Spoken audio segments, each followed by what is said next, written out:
Hello guys, আসসালামু আলাইকুম। সবাই কেমন আছেন? আশা করছি সবাই ভালো আছেন। আজকে আমার এই ভিডিওটা একটু লং হতে পারে। আশা করছি তারপরও ভিডিওটা সবাই শেষ পর্যন্ত দেখবেন। ভিডিওর ইন্টেরিয়রগুলো দেখে কি মনে হচ্ছে? আমরা কোনো বিয়ে বাড়িতে বা কোনো রাজপ্রাসাদে চলে গেলাম কি না? না ভিউয়ার্স, একদম না। আমরা সেদিন চলে গিয়েছিলাম চেরাগি পাহাড়ের পিৎজা বারকে।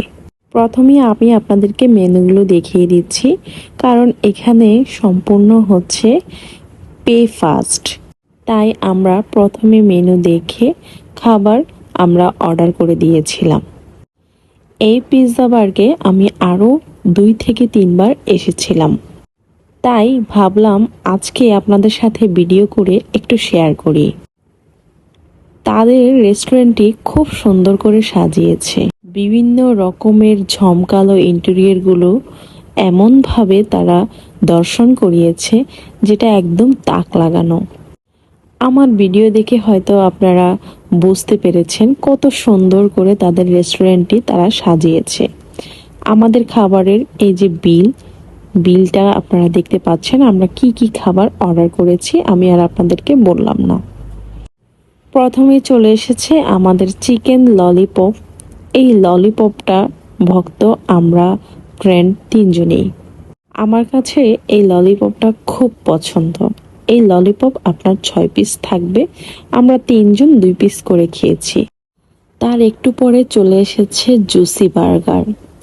এই বার্গারটা একটু স্পাইসি, খেতে খুবই সুস্বাদু। একটু জুসি বার্গার পছন্দ করেন তাদের জন্য এটা বেস্ট। আমাদের কাছে এই বার্গারটা খুবই ভালো লেগেছে।